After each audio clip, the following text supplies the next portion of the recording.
I want to know is, why are we still on this season?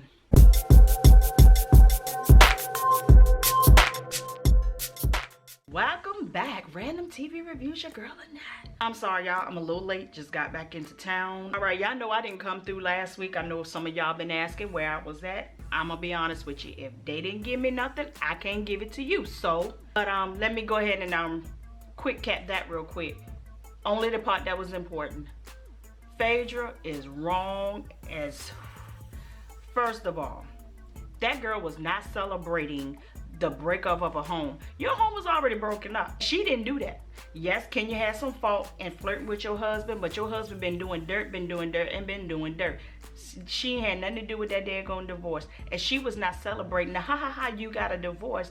It was, okay, let's make the best out of a bad situation. Cynthia wasn't feeling it either, but she was the mature one that was like, you know what? I know that their intentions are good, so let me go ahead and have fun with this here thing. But let me say something about Cynthia. I'm a little concerned about Cynthia for this very reason. Cynthia keeps referencing the fact that she doesn't feel like she's wifey material. Like she doesn't feel like she's the one that should be married, or she's always gonna be single. Leon actually put us on the game a long time ago that she has commitment issues. He was like, she'll be with you for years and years and years, but she would never cross the line. So he was surprised that she crossed that line with Peter. He's like, hey, this must gonna work, because she actually decided to marry somebody. And now that she's in the marriage, she's like, okay, this ain't, I still love him and I still want him as my best friend, but this right here, she got an issue with labels. All right, so this week, Portia talks to the freak to her frat because she wants a baby Nup for Mr. Todd, because she said, look, I've been looking at the news, I've been looking at TV, I've seen what Sherry Shepherd went through, and what you ain't gonna do is screw me with this here baby. If I had this baby, you can't take my baby, you can't make me pay child support. Phaedra, have you ever heard of such a thing? I'm gonna invent it. Would you put your stamp of approval on it? Phaedra was like, I'm sorry, I can't hear you. It's kind of loud in here. Click up. Phaedra was like, if this child ain't dumb as a bag of bricks, I'll say, yeah, but you are too. You are too. So then the next thing we saw Phaedra coming over there to Lake Bailey. Now y'all remember those bodysuits that we used to wear back in the day that used to snap between your legs? When did those come back in style? And when did it come back in style that you wear your jeans so that you can see where it's snapping between your legs at? First of all, let me go ahead and put this on out there for Miss Phaedra. Phaedra's body is not a bad body. Both of us are fluffy girls. What you can't do is wear stuff that's gonna make all of your pudges and all of your rolls stick out where they don't need to be sticking out. You got all that string in the back, and all of your fat is poking through the strings. You look like a ham. So Cynthia was like, you know what? Let me go ahead and get to the point. Your girl, the divorce is finalized. Is that true? Phaedra was like, you know what? My girl says a lot, but yeah, it is finalized. That part is true. And she said, you know what? Why did you leave the divorce party? She was like, the intent was not ill, but I do understand why you didn't want to celebrate it, because I don't want to celebrate stuff like that. But I think you should have stayed so that you can give them your viewpoint on how you felt about things. And I'm saying to myself, Cynthia, just lay her out and let her know you wrong, you overreacted, and you basically went way back to something that didn't need to be dug up. So Cynthia was like, you know, it wasn't in ill intent, but that text message that you sent to your girl that was read at that table, oh, you threw shade, you threw darts, and it was low.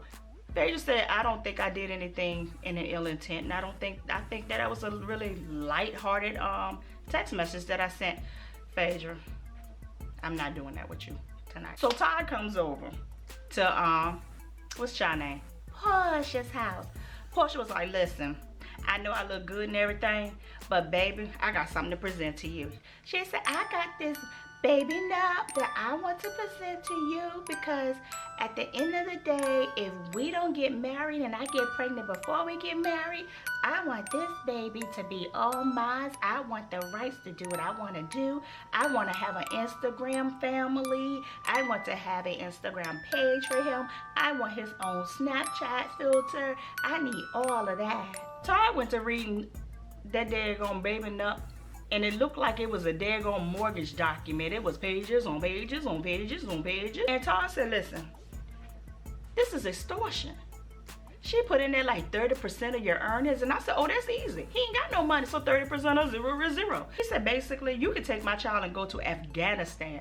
I don't know what kind of man you think I am, but if you think I'm signing this, you done lost your guard on mine. God is, he's special. My girl Portia is special. And they specially cute together. They're kind of perfect for each other. I ain't even gonna lie.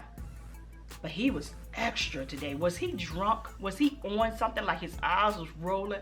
And he was like, I'm not gonna sign this. And if you think I'm gonna sign this, and he said, oh, I ain't gonna get no nookie until I sign this. Well, anyway, I'm still not signing it. So we had the cargo fashion show, and it was kind of like underground in this tunnel. I really like the urban look of it and everything. Cairo ain't nowhere to be found. I said, where is Cairo, sir? Where is he? Why is he late? I said, you know what? His mama is a trip.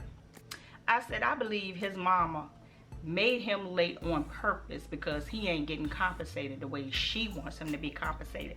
But honey, no one knows your son. We barely know you. He's getting exposure and a bag.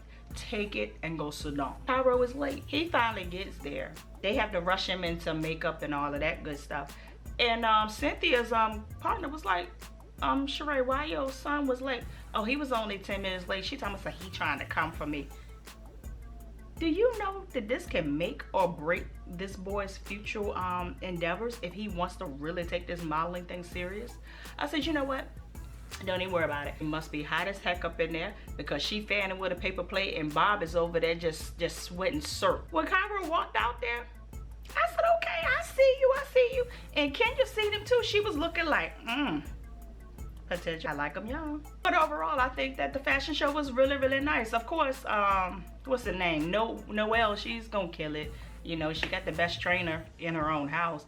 And I think Cairo actually did good for his first run as well. So y'all remember, old Johnny boy went to meet with Phaedra because he wants to sue Candy. He didn't get compensated for all the overtime and all that stuff that he was working.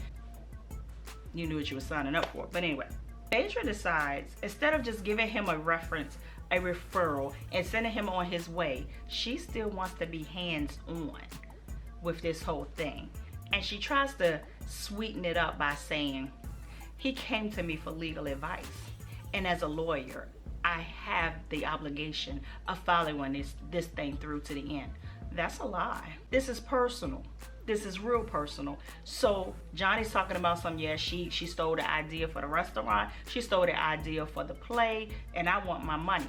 So after the guy sat there and listened to what he had to say, I think his name was Oscar, attorney Oscar, whatever. He was like, you know, if you got something that you can back this up with, maybe you do have a case. Johnny went to leave, but Phaedra wants to stay behind and talk to Oscar for herself, talking about something. So does he have a case? Because I really want to know. And if he does, go ahead and push that. You nasty dog. Okay, so now it's King's birthday. King is the dog, the little Yorkie that Matt gave Kenya when they were together. So Kenya said, you know what, I don't want to fool with Matt, but because it's King's birthday, I think his daddy should come around and we could celebrate King's birthday together. So they went to this little doggy, like a couture store or whatever, for dogs or whatever. Matt gets there, he's talking about something, I miss the dogs, I like coming around. So Matt goes to sit down and Kenya brings up the fact of, hey, I heard you had a conversation with Cynthia. How did that go? And he immediately said, see, it didn't go well at all. Because I'm so sick and tired of every time I have a conversation with someone, it's about what I did wrong, what Matt did wrong, and what I could do to change instead of what Kenya did and what has Kenya been doing and this, that, and the third. And I'm saying to myself, did he hear the same conversation that I heard with Cynthia? Because Cynthia basically read both of y'all equally. He said, if she's the drama queen, you're the drama king. Both of y'all can push each other's buttons equally, and both of y'all react in different ways. Yeah, both of y'all full of skit. All I know is it escalated, and it ended up in a hallway. And Matt gets to, let me point out your flaws, Kenya.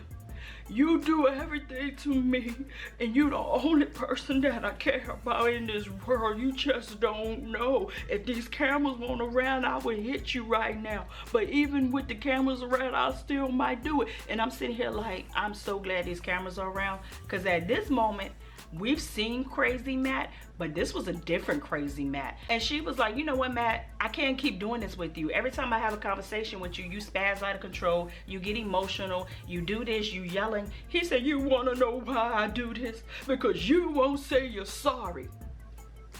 Are we two? My nieces are more mature than this, and they're 2 and 5. Kenya basically tells Matt, say, hey, the only reason you're not in jail at this moment is because I love the heck out of you. He said, pull the trigger, Kenya.